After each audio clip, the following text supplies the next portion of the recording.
What is this in us that longs or loves or needs justice? Well, like, what does God say about justice, and how would he define that? Because I think we're quick to add in our own feelings about what is just or not. When you hear that word just or justice, like, what are you measuring that? Like, whose parameters are you abiding by? And a different source of injustice would have been allowed to continue. And if you want to be nice or kind or whatever, you know, like, leave it alone, just leave it be. It's such a sweet space when the wrong things are made right. Family members or whatever they say. Are excluded. They're excluded. You from can't this win your own contest. giveaway. That's usually how it works. Well, So disappointing. There is no justice in this world. Yeah, you know, Wow. you beat me to it. wow. You beat me to it. I wasn't going to say that exact thing, but, you know, there's rules for a reason. I have a gift. I don't think that's true. That there's rules for no a justice reason. in this world? Yes. Oh, tell me more about why you don't think that. Well, because, I mean, I think there's a lot of injustice in the world. That is true. But to say there's no justice in this world would mean, I think, that the world is void of God. Because God is just. We need like a little like scroll or something that comes down when that happens. A what? I don't know, A just like scroll? some kind of like it like unrolls on the bottom of the screen. Saying It's like, God is just? God is justice, and then 'Cause there's that's our glitter topic on today? it. Yeah, Justice. God is a God of justice. God is just. I once thought if I had a dog, it would be a tough looking dog, maybe even like a Rottweiler or something. Wow, And I would name him Brutus Justice. Brutus justice. Does that sound like a good, Big strong dog? When name? were you thinking this? Oh, like when I was a kid. Oh, that's Yeah. crazy. I really like to name things. So Yeah. as soon as I said justice, so You were like- majestically, It's a flashback to I had a Brutus flashback justice. to who's Brutus Justice? What does that even mean? And I'm Also, like, which oh. small young girl is like, I would like a dog and to name okay, it Brutus. sorry. When I said kid, I was probably in my 20s. Let's be honest. I'm like almost 50 now, so it seems like a long time ago. Okay. So yeah. Just imagine you at 6 being like, this is a good name. No, I was all into pink and ruffles when I was 6. I did learn that. Brutus wasn't in the Maybe more of a poodle type girl back in Oof, those days. wow. I don't know. Ruffles. Pink. Parisian. Wow, we're talking about nothing. Yeah, we got Mega digression. super Help us, help digress. us. Help. Lead, Somebody road help. and sea, pull us back. Please don't turn off this podcast. We promise it will We get better. are horrible at the rule of like, get them hooked in the first bit. We're talking about literally nothing, always. Hey, So well, sorry. one, that's not true. We're not, horrible. Sorry. We're pretty cool. That is true. Don't curse yourself. I enjoy our company. I really enjoy what we do here. It's true. 2, we have good hooks now. Season 3 has all these Oh, that's like true. amazing intros. Well, we think we do. I believe we do. We think Okay. they're good. Yeah. Yeah. We'll see how they go. Comment below if you like Yeah. the new intro videos. We're milking it for all it's worth. Oh man! Okay. Wow, justice. Yes. Justice. Did somebody say righteousness as well? Nobody said No, it. but they are I- tied together. That's popular in scripture. Yeah, yeah. Righteousness and justice are the foundations of his throne. It's in there. It's in the book. They go hand in hand often, which makes sense. Because, well, what is the definition of righteousness instead of In justice? my very brief preliminary kind of like research into justice, Yeah. biblical justice, I learned something along the lines of like, so in the Old Testament, like in Hebrew, and then in New Testament Greek, the words justice and righteousness are like, they're not distinct and different like we have in the English language. They share the same, I don't know how you would say it. It's like they're the same thing. Yeah. So you couldn't be righteous and not be just.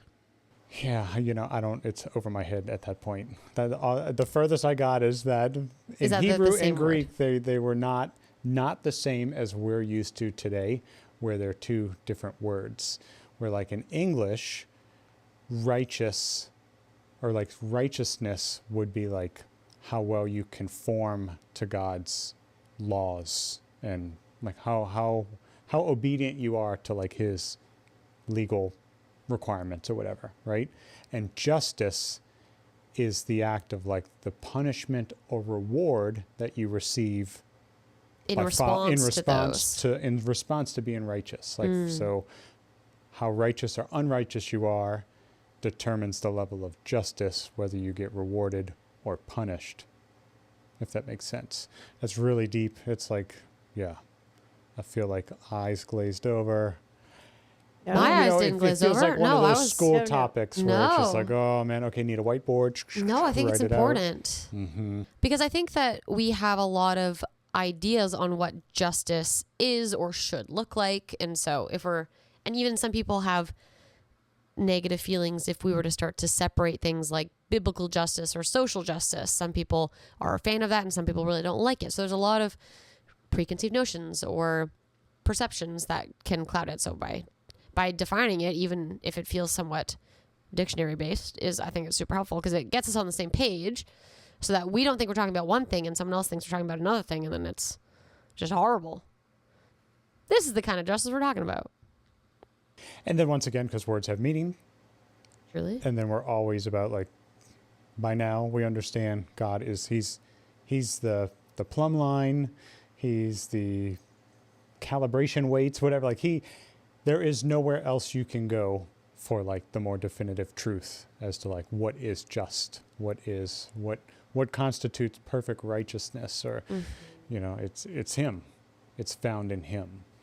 So the neat thing how you said like social justice, it always makes me laugh because I hear the phrase social justice warrior, you know. Yes. But it's like when you hear that word just or justice, like what are you measuring that? Like whose parameters are you abiding by? Well, it feels as though the problematic version is my own set of rules of what I think is good or bad. And then I would like everybody else and all the structures to also follow that. Unfortunately, it doesn't usually work that way. And so, but I think there's like, it's interesting. Social justice and social justice warriors, I feel like has in some circles some negative connotations in it of being unhelpful or flitty. Like I just picture like somebody posting an Instagram story like every day about a new thing that they're upset about, and you're like, how is this helping? And that's kind of the perception. But I think it is sweet that this generation has a heart for justice, because I think justice is a really great thing. It's just more interesting when you layer in, well, like, what does God say about justice and how would he define that? Because I think we're quick to add in our own feelings about what is just or not. And then you find that you and somebody else have differing opinions, and then you go, okay, now what is actually just? And if we don't agree, then then what is justice? My gosh, I'm being set in a circle right now. I think the really cool thing is probably in the Bible, there are many examples of him, of both aspects of him saying what constitutes like laying down the law per se, right? Like what constitutes like, hey, here are my prescribed ways of living, right? And then so you see the aspect of him. Well, I mean, he wrote the 10 Commandments with his own finger, you know, on the tablets, right? So there was the first example of like written, like these are the commands. So these are the laws you are to abide by. Mm-hmm. And then also at the same time, you see him demonstrate enforcing that. Yeah. Like what happens, how things go well for you when you abide by it. Yeah. And how things don't go well for you when you don't abide by it. Okay, we could end the podcast right there. We could just say, hey, look, you're always so quick to want to end the podcast. God laid down the law. He has some prescribed ways of doing things. And that is what it is. And that is what it is. There's no fighting against it. And it would be in your best interest to do those things. Amen. No. Just joking. But does that really, have we touched on the character and nature of God in that? In some ways, yes. In Probably others, no. just scratch. It's like the outer layer. It's the onion skin. Because I think oftentimes you can look at God as just there might be a negative connotation around that. Yep. Right? Like, oh, God is just, therefore you will be punished. Or God is just, therefore, these bad things. Or just what you said there. It will go well with you if you follow these rules because God is just. But when I think about it a little bit, it's like, no, if there isn't justice, I don't know how to describe that. It is the right thing, or it is like there's something comforting and beautiful and loving in a just God. Yeah. Because I guess you would have to take it on a personal level. Like, we can walk through our lives, and I'm going to say probably most of us have had some sort of betrayal or some sort of injustice come in our lives, whether it be self-induced, like we participated in that and we're part of the problem, or in many, many, many cases, we actually weren't really a part of the problem. Just the injustice in a broken, fallen world has come upon us. Yeah. Right? And the beauty of the Lord is that maybe not in the instant when you want it to happen, maybe not in the moment, maybe not even in your living, breathing lifetime, will that be dealt with, but it will be dealt with because God is a just and loving God. Like, I think those two words need to come together. Like, it's his loving kindness. It is justice. Like, love and justice have to coexist together, because if there is no justice, I don't know what you're left with. Like, we can all look at a situation probably right now, if you took a moment and be like, okay, I was wronged. And in that moment, we really probably have to deal with some forgiveness, right? Yeah. Like, we can't stay there. Even though whatever happened to you, you were wronged. It's an injustice. It's not okay. We still have to process that with the Lord and allow forgiveness to come. Mm-hmm. I mean, he forgave us when we deserved nothing. And he's given us that model. But it's this idea of the fact that everything will be settled the way it should be. All the wrong things will be made right because God is just and he's good. Mm-hmm. And that's kind of it's interesting to sit with and be like, wow, this matters. This is important. That having a God that is just, I mean, a lot of us could think, oh, why does that really matter? Do we really need that? And it's like, I don't know. Like, for me, to know that evil will be dealt with is like, we need a God who's just, because it's not okay when injustice happens. And I think when we talk about justice, often it's easy to swing into the punitive justice versus, I think the Bible talks endlessly about his restorative justice, which is, man, like, if that's not the heart of a loving, kind, good God, you're like, oh man. So there's elements of it, obviously, of the more punitive side of it, for sure. I think we see it a lot in the Old Testament, it feels like, but then it's just full cover to cover of God's heart for restoration. And that restoration is the long game plan for the original sin. Like, that was an unjust moment that God is still in the process of making right. And so I think our God is a God that wants to make things right and to make things whole. Yes. And that when we talk about justice, there's a lot of facets of it, but I think that is one that is such a predominant narrative that's easy to forget in the day-to-day. Because if you don't see the restoration yourself, it's easy to assume it never happened. But we're playing a long game here, people, which is cool. We're a part of something huge. Why do you think it is, like, okay, I can only speak for myself. There's an internal wiring that longs for justice. Like, what do you think that is? Like, I'm thinking of movies, anything. Like, even, this is the silliest thing. Okay, so at the CrossFit Games. Yes. When I was there was some injustice that happened. So basically, in my age category, there was a woman from Brazil. Yeah. And unfortunately, there's a bit of a culture there that we've seen a bit of a history where drug use for them, it's like hormone replacement therapy, is very normal in that culture. Yeah. So So the athletes there like some of them, like the year I went in 2023, somebody popped positive for using drugs. From Brazil. And so there was another woman, she was actually there in 2023. She was back in 2025. And we had a situation where it's very interesting. So we went out on the floor and we lifted our weights. We had to, I don't remember what we did. Clean and jerk. A clean and jerk. Okay. So we had to do a clean and jerk. I think we had 3 attempts. Yeah. And, you know, we all did it. You go out on the floor, you do your thing. We do our lifting. It's like 2 heats. And then we go away. And then the younger age category comes out. So we were 45 to 49. And then I think the 40 to 44s came out. Yeah. And it was in the next one after that. 35 to 39, or was she with the 40? She was in one of the 2 heats for the 40. So several heats, a few heats after us.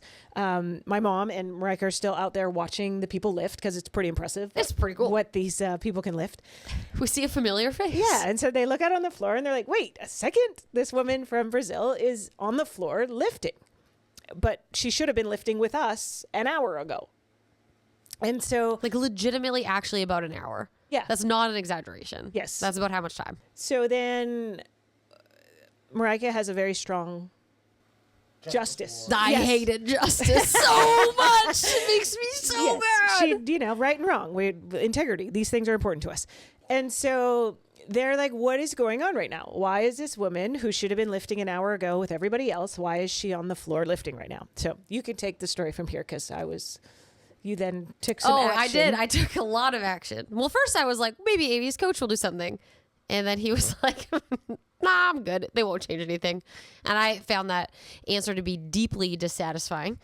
It was just not okay. And so I was like, that's fine. You don't have to do it. I'll do it. And they had this backstage pass where you had to have a coach's pass or an athlete's pass to go in there. But that is where the points keepers people were being held. And so I was like, I think if I just walk confidently that I can go in and it's okay. And I did it and I went in and it was great. And I was talking to the scoring people and I had said that I had a question and I asked, like, did that lady from this different division lift in this other thing? And they said, yeah, that did happen. And I was like, okay, who made that decision? And can I talk to them? And they were like, yeah, it was Bossman and Bob and Jim, which are like 3 super, super high ups in CrossFit in terms of like the Bosman for sure in terms of organizing competitions and then the 2 heads of the games, the age group games. And I was like, okay, where can I talk to them? Because I was like, well, that's who made the decision. Let's chat. So they sent me in the direction after talking to a few people to go find Bob. And I'm like, okay, we can do this. So then I go and I'm walking through and then he just happens to be walking past me.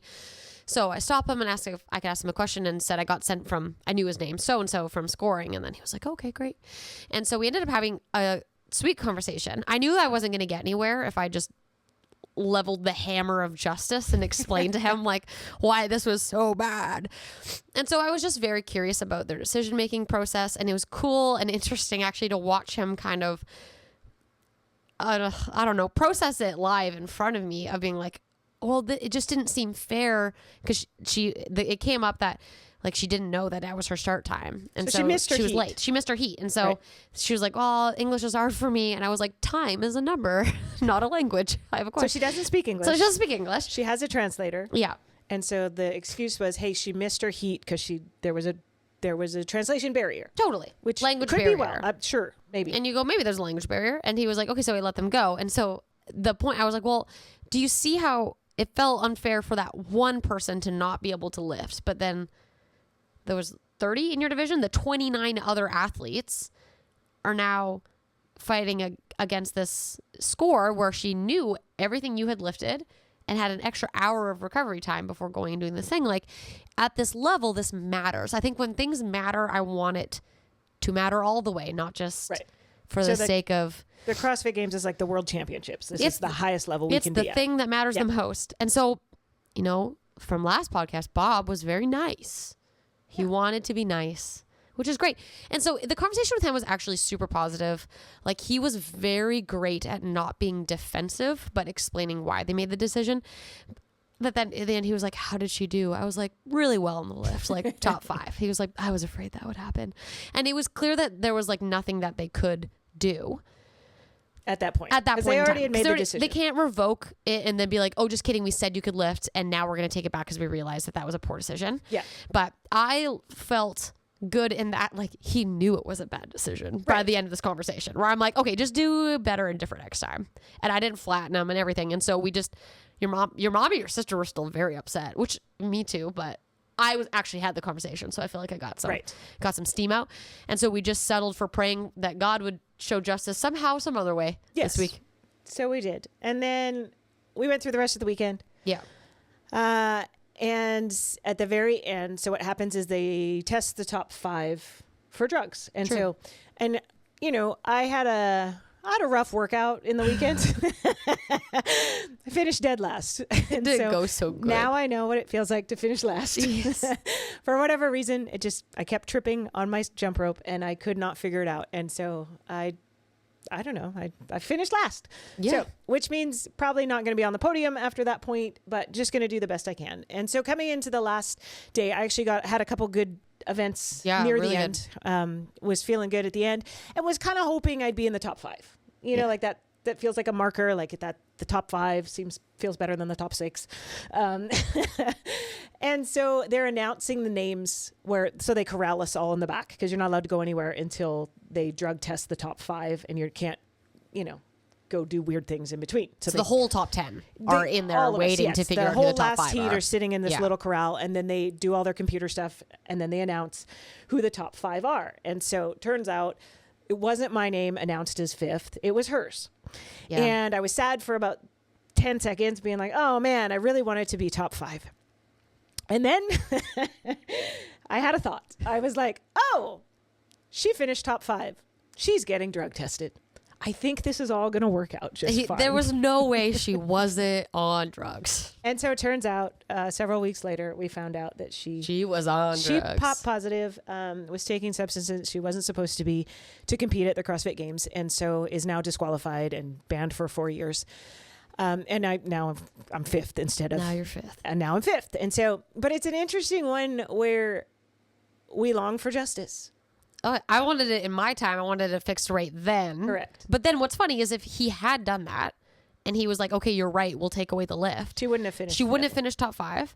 She wouldn't have been drug tested and she wouldn't have a 4-year ban right now. So then she could keep coming back and a different source of injustice would have been allowed to continue. Correct. So it was like God took care of the bigger picture that we didn't even think would be a good thing. We were thinking about the weekend. We weren't thinking about anything. And it was cool that night when everybody was super worked up, being like, "No, this is wrong." And they were like, and might have been my sister probably. Yeah, seems logical. He was just like, "Okay, we just prayed that we give it to God and let Him have. We've done all we can. Yes, we've done our part. We're going to release it to the Lord, and go from there." And so, but there is a satisfaction that comes when you're like, "Yes, justice was served." Yeah. Not in our model. I mean, I get it. We could get weird on that where you're like, I think this justice needs to happen for this.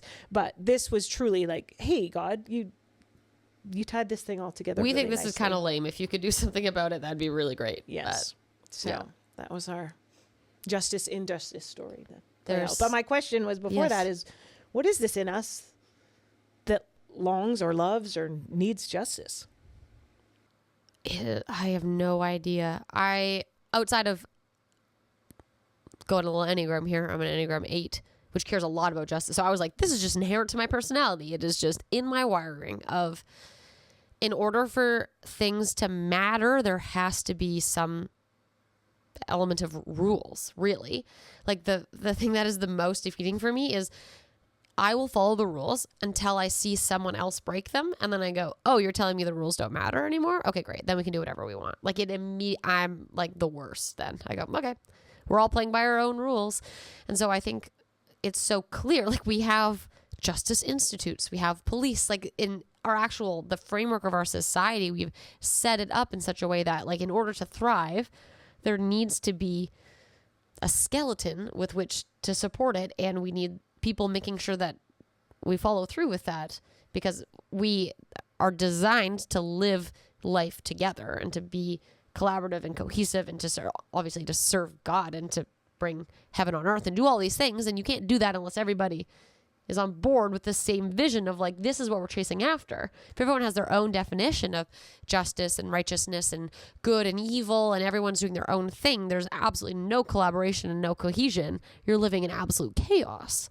And I think we see that of that's what our world a little bit is we've created all of these rules, but then we make new rules for the other rules, and then these ones matter, but these ones don't. And it's just chaos versus God is so consistent. He is so consistent in his righteousness, and he is so consistent in his goodness. And I mean, the Bible was written 1,500 years ago by a bunch of different people, and it is still cohesive and consistent, and it still applies today. And so I'm like, it's something to stand on. We talk about injustice is like an uneven playing field. This levels it for everybody. It's beautiful. Gosh, I love justice. Well, Feels what so is good. that proverb? Like when there's unjust kings, the people cry out, and when there's just kings, the people rejoice. But I'm just thinking of, like, as Christians, I know it's common for us to pray for righteous leaders, especially come election time. That righteous leaders, people who have a heart after God, would get elected. Policymakers, lawmakers, things like that affect society. So it's like the institutions that they get elected into, they have influence over legal matters that get laws that get passed and things that get put into practice, so that citizens have to abide by, right? And if they're not righteous, if they're unrighteous, right? We've seen times where things get passed or things get put into place that don't work well. And I think that's the example of, like, the people cry out to God of, like, this is the injustice, right? Yeah. Which is it's just neat to see that it's something very comforting to know there's always, like, a true source to go to. Like God's justice. Like, where do we go there? What, this particular law or this particular thing, what can I put it up against to measure it?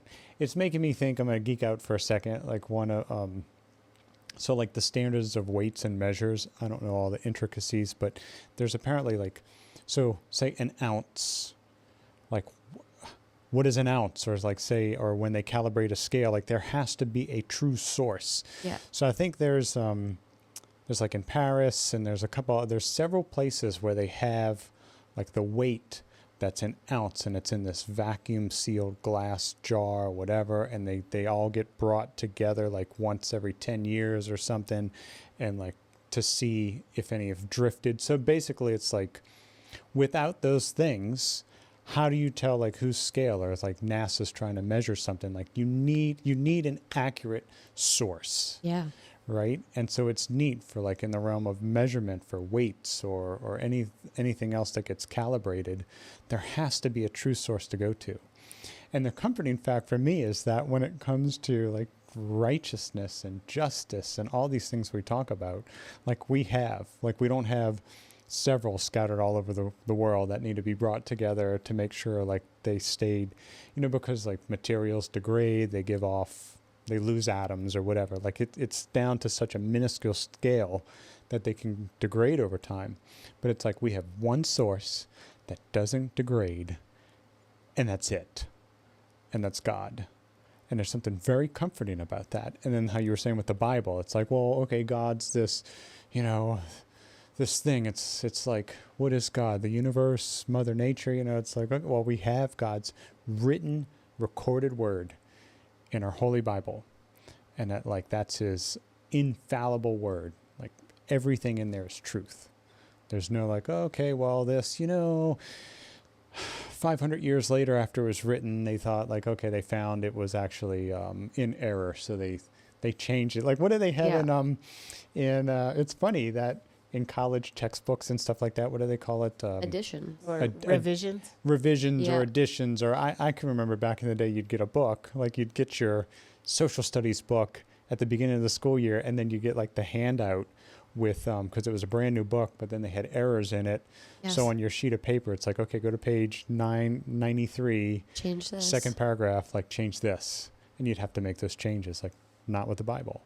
Or with God's I'd be word. told that by the time I bought my brand new textbook, it was already out of date or wrong. Like there would be information in there that we are teaching you that's already been proven otherwise. And you're like, well, I'm so glad I'm paying for this course. This is awesome. Yeah. But it's true. I think it's all your point. That's a side point. But when you're talking about having that consistent, steady, like what you said something in scales, weights and scales? Or the standards of weights and measurements. Standards of weights and measure. That's what I was searching for. I think it's so relieving. Often people talk about like the weight of leadership, which I do think is very real. There was a season where my supervisor, Jamie, stepped away really unexpectedly because of a family health crisis. And I didn't even do it myself, but for like 6-ish months, me and my friend Alan, we did it together. So I wasn't even alone doing it, but the way it felt at the end of it was like I was doing the exact same walk, but I had a weight vest on, and it was just the weight of the buck stops with you. And it is a really weighty thing. Like when you have leadership over something or someone, and you know that there's nothing to fall back on, and any decision, any question, ultimately it ends with you, and that you are responsible for the outcomes, good or bad. That's a weighty feeling. And so particularly when it comes to things of justice, which are personal and sensitive and important. So I think it's so beautiful that we have this guide that God goes like, hey, actually the buck doesn't stop with you. Like it actually stops with me. And here's a source if you want some help figuring this out right here, right now, but I'm in this with you. You're like, oh, that is a great relief. I couldn't imagine being in leadership and not having that, like not having some kind of like to dim it down to a moral compass feels really foolish and diminishing, but essentially that so good. I'm thinking back to you gave me fond memories of my former life as an investigator in the military. And it's like we had a book. It was like our Bible per se for doling out criminal investigations. It was the UCMJ, so the Uniform Code of Military Justice. Ooh. And it was pretty thick. It was like that thick. Yeah. But I mean that was what was used in the military court of law. Like that was the law.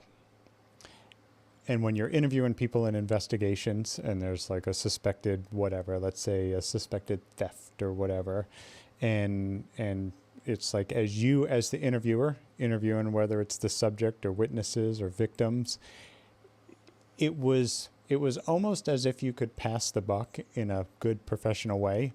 Like, hey, look, I'm just here to ask questions. And you know what? Like the book told me to. Here's what I'm trying to find out. Like you could actually flip to here's what constituted, a violation of the law. Like here are the thing, and if the situation didn't conflict with this, like all good. Yeah. But you know what? It was all so clearly laid out. And for somebody who loves rules and loves checklists, it was just like, oh man, yummy. Just so good. So yummy. So yummy. It was so comforting and so easy. But you also felt the authority of like, hey, look, this is as a representative, like as a federal agent and a representative of somebody who, represents the law. The weight of following that. You also needed to make sure you didn't bend it or wiggle around it or, oh, I like this person I'm interviewing, so I'm just going to kind of skirt over. Like, nope, there was none of that. It's like, it is what it is, and you need to follow it. So you found yourself in a pretty heavily weighted justice career. What drew you to that? Oh, maybe very similar to Marika. Oh, man, I just, that thing you were talking about, we love to see justice. I just noticed throughout my career, like, lo and behold, even in the United States Air Force, for the people out there who think military or federal agencies are just comprised of like spotless, shiny, people who are full of integrity and never do wrong, that's not true. We're all Turns out it's full of people. It's full of people. And you know what? People are messy. And so even in my 10 plus years of being an aircraft mechanic, I encountered many of things that were concerning, of people wanting to like skirt rules in order to make the commander look good, for a multitude of reasons. Yeah. And There's always a reason to want to bend things. Yeah. Oh, obviously. But I saw way too much of it, to the point of I did not want to make rank further. Like, I could have gotten probably a few more promotions than I had gotten to at that point. And I did not want to, because I didn't want to feel myself get pulled into the realm of these decision makers that were making all these kind of like weird decisions. Yeah. It wasn't rampant, but there were instances of it. So I was like, you know what? I just liked being in charge of like one shift of people. I had a leadership role, but it wasn't too big and it wasn't too small. It was just right to go to work each day, do my best, and go home, right? Yeah. But even that started to, some of the decisions I had to make, the weight of it, like you said, it's like I don't want to, because I challenged a lot. I was a whistleblower in the United States Air Force, right? Like, not anonymous either. I was like a fully like.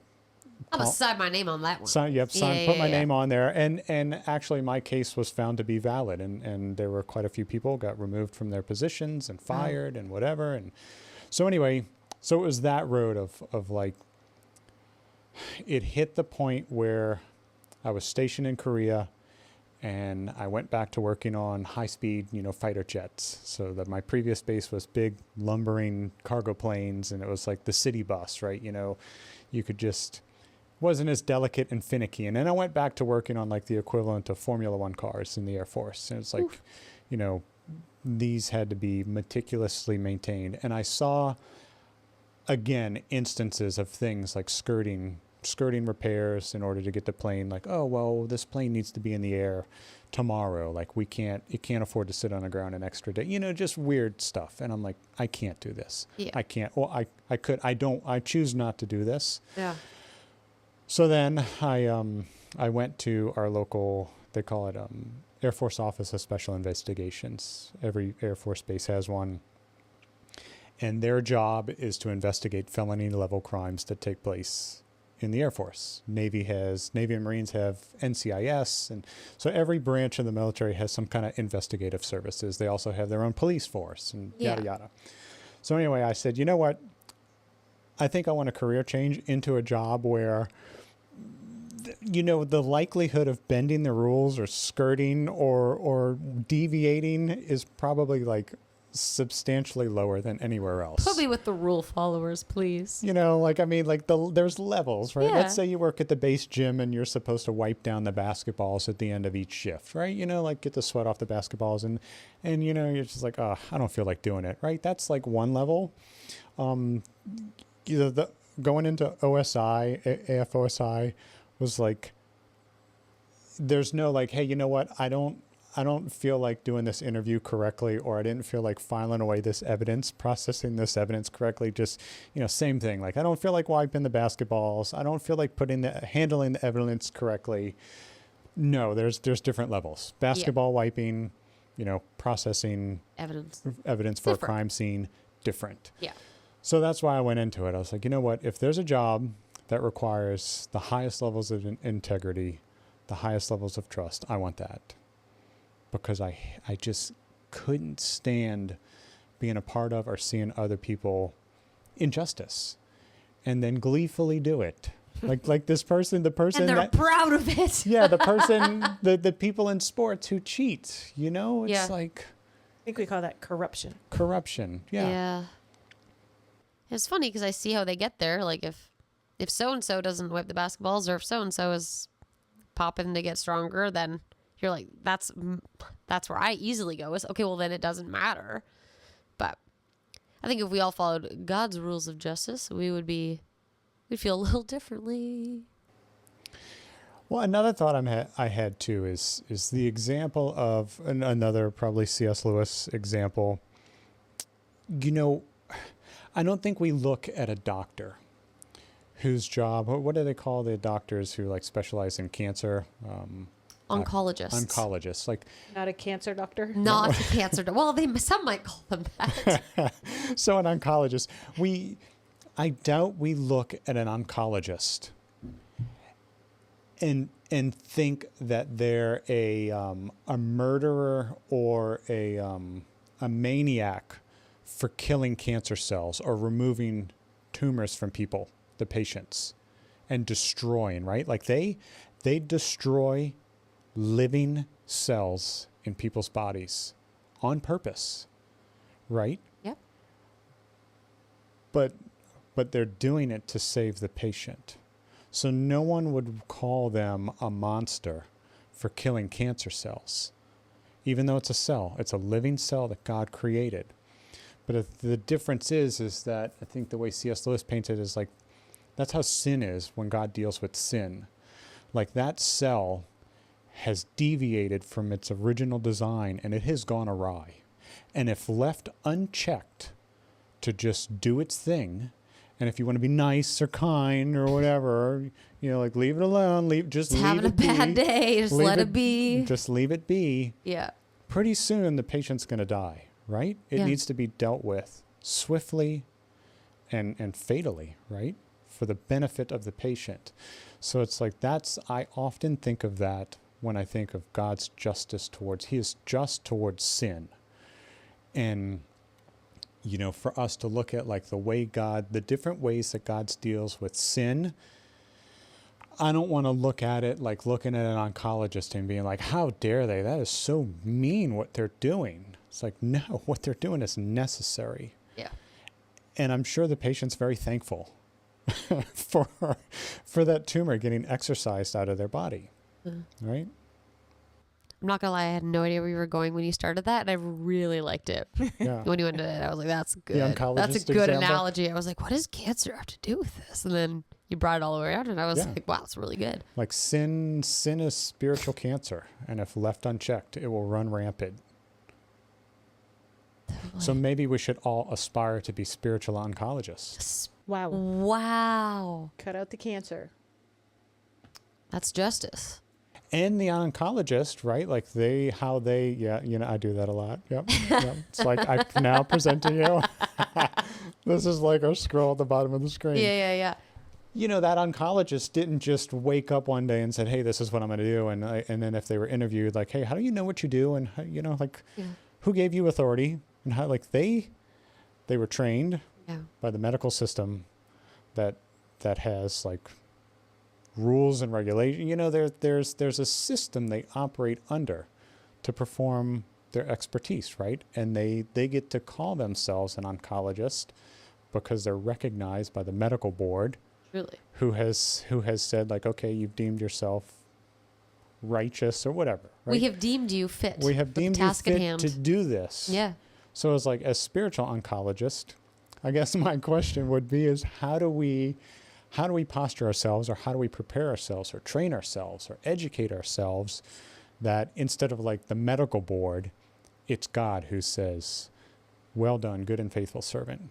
You have proven yourself trustworthy to administer not justice on his behalf, but to partner with him, right? Like to be his ambassador, his messenger, or whatever you want to call it.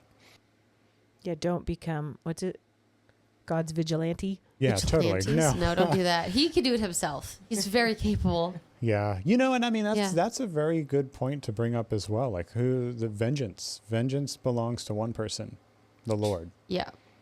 Vengeance isn't yours, mine, anyone else's, but his.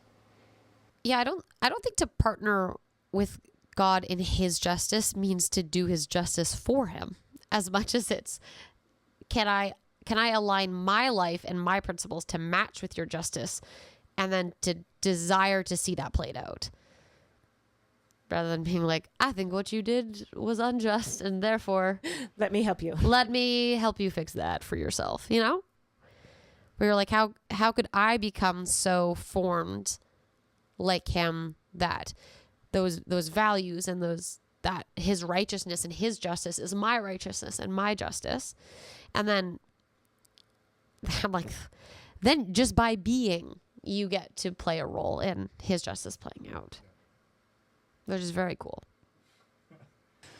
Okay, let me do my thing where I unpack it. So there's justice. Yeah. And there's a single source for and it's God. Like, where do we look to for perfect justice? It's him. So then in the level of okay, well, now how do we respond to that? We're not to be God's vigilantes. We're not to dole out justice on his behalf. But then the next level is like, because we know what justice is, we know where to look for correct or true justice. I don't even know if that's a term. So then now when we see what we believe to be injustices in the world, what is our response? So for me, like my answer to it is we cry out for justice. We can cry out to the Lord for justice. Yeah. When we see injustices, we can, would petition be the right word? Petition him to move? Yeah, it's interesting because as you read through the Bible, God is so responsive to the Israelites crying out to him. Yeah. He loves that, and even we were talking about the other day, even when they're crying out, like complaining, like you think that wouldn't count. Even when right? you're whiny about it. Yeah, it's like he still responds. Like when they're wandering in the wilderness and they're like complaining and grumbling, like crying out to God in that. And he's like, yeah, so he brings the meat. I mean, maybe it's a lot of meat, but there's these different aspects where you see that God responds to his people. Like that's what makes them his people. Yeah. It's because they're the ones who call out to him, to cry out to him, to rely on him. And that's what makes them his. And he feels, I don't know what he feels, but he's responsible to them. He responds to them. Right. And that, I think that is huge. And you can see that in David when you read through the Psalms, right? There is a crying out for justice. Yeah. And not always in the most pleasant terms, like no, stomp them out. Very upset about it. Mash them to a pulp, smash them against God, the rocks. will you do this? You're I'm like, wow, he's really crying out. But I think he was being raw and real. Yeah. And I think you have to look at, in the conversation of justice, like if we're to walk this out where we trust that God is the one who brings justice and we cry out to him to see justice, we also have to look at the aspect of, okay, what do we do with our own hearts and our own souls? Because when we don't see the justice we want to see, or when we're in a space of injustice, a lot of times unforgiveness can now become a problem, or bitterness, or the need for revenge. Right? Like all of those things are tied into this. And I think you have to kind of look at that and address that. Like you're saying, what do you do? Yes, cry out for justice. Number one, I believe that is what you need to do. But then what do you do with what's going on in your soul? Right? Like the emotions you feel are real. The betrayal you feel is real. Yeah. The lack of, like the injustice that is overtaking you, all of that has to go somewhere. Right. And I think that's what we look at when we see David in the Psalms, is he expresses to God. He brings those things to God. He presents his case even. He's just like, hey, God, like this is what's happening.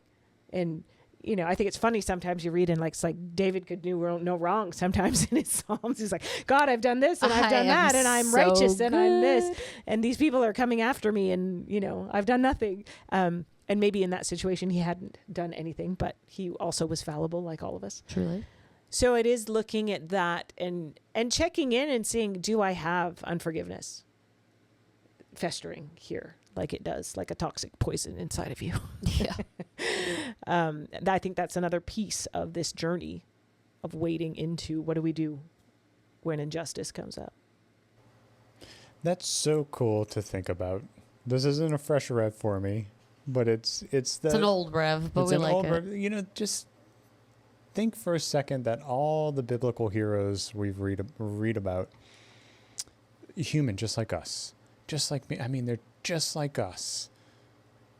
They struggled probably with the same, probably much more than we did, But I mean, no different. They weren't like super space aliens or the Avengers where they had, no.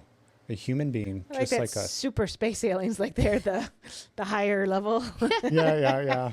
those guys have it all They got it together. Well, I'm thinking of, like the Marvel movies where it's like, those people with all the power. The Superman superheroes. came from another He planet. meant superheroes, but he said super alien people. Superheroes, Superheroes. Makes more sense. yeah.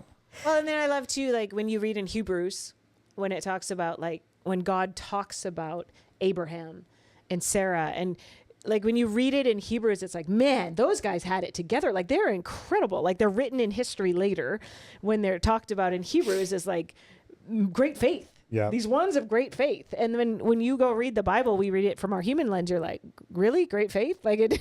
Well, that's like average at best faith. That's one of those Bible zingers, because then back in the Old Testament, it's like, talks about the doubt, and she laughed, and God's like asking Abram, like, why'd your wife laughing at me? But I love they're known for their greatest hits. I know. Like David is known him as a man after God's own heart. Yet he had some other fumblings along the way. And we're looking at Abraham is known for his great faith. And you're like, wow, but he had some, stumblings along the way, which doubts, gives you great hope. Oh, yeah. To be like, wow, like if we just continue to do our best and be obedient and follow God's ways, like, yes, we're going to have hiccups along the way. Yes, we're going to miss it. But it seems like, the scriptures in the end are like, yeah, but look at what you did here. Like in the midst of the darkness, in the midst of the hard, you held on to me. And maybe it didn't look spectacular to you, but God's like, it was amazing. Mm-hmm. Well done. I love that. If it's okay with you guys, I would like to just pivot on the other side of justice. We've been focusing on the negative side of justice, but I'll preface going to the positive side, like the rewards or you've been vindicated, right? Like I'll preface that by going back to Amy's story about the girl from Brazil who popped positive or tested positive for performance enhancing drugs, right? And it was, you were saying like your sisters just, you prayed and gave it to God, like cry out to God, release that situation to him. Vengeance is his, it's in his hands now. And then you have to process, right, the remaining stuff you're dealing with. But it's neat. And in that situation, you see it turns around for your good later on, right? So oftentimes, like in the moment, you might not see your vindication take place right then and there. But as you cry out to him and to process and to trust and be like, okay, God, maybe there's a bigger picture. I have no idea, but I've now placed this in your hands. I've cried out to you for justice.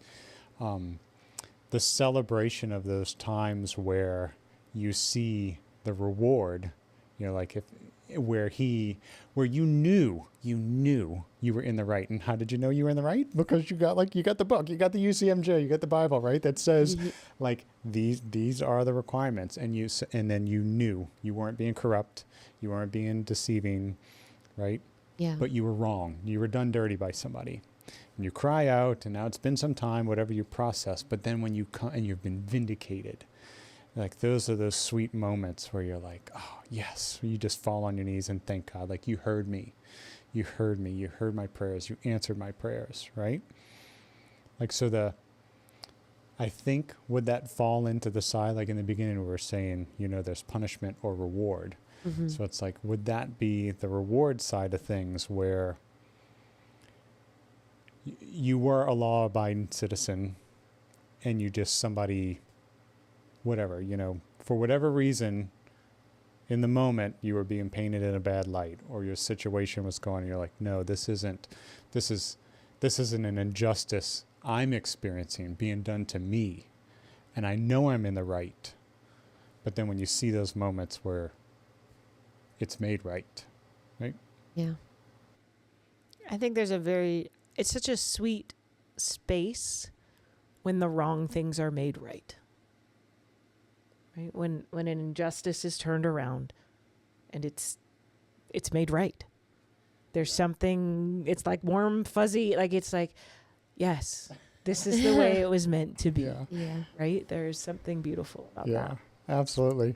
I feel like so silly that I'm like asking the question to the very things like, well, you already described it and you're being vindicated with being fifth, like, hey, the person who stole fifth place has been exposed, and now 5th place is yours, and you did the right thing. And me, in my former aircraft maintenance days, it's like, no, this is not right, and I'm vindicated because my case was proven right. And then it's like that taste of victory or justice. And that justice is who God is. Like, it's his character and his nature.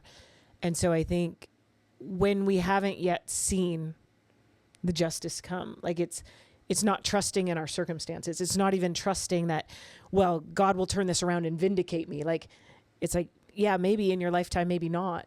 But at the end of the day, he still is God, and he's still good, and he's still just. Like, we don't put our trust just in the vindication. No. Like, we don't put our trust in the circumstances will turn around. Yes. It's like, no, like the trust is in the one who is the God of justice. Very good disclaimer. Very good disclaimer. None of us are saying that, okay, here's how it works. If you don't see it, God's just there. He's mean, like you always thought he was. Like, he's going to withhold it. Not, yeah. No. Because he loves all. me more than he loves you. That's Yeah. what's going on there. No. Not at all.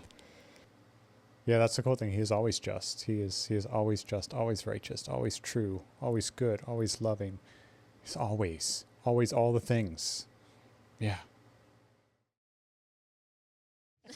It is pretty funny. Actually, it was pretty hilarious. Hey guys, thanks so much for joining us. Thanks for being here and following Cultivate Connection. We really appreciate you being a viewer and a listener, however you're consuming this content. So thank you from me, Lee, Marika, and Amy. Thanks for being with us. It's for you is the reason that we put out this content. So It's true. And if you like this, great news, we have more than just this one episode. We actually have multiple seasons of this conversational style podcast, and there's also hundreds of meditations out there that you can utilize as well. So we want to encourage you to like, subscribe, follow all the buttons, share with your friends, comment below. If there's any topics actually that you would like to hear about, throw it in the comments. We would love to hear back from you.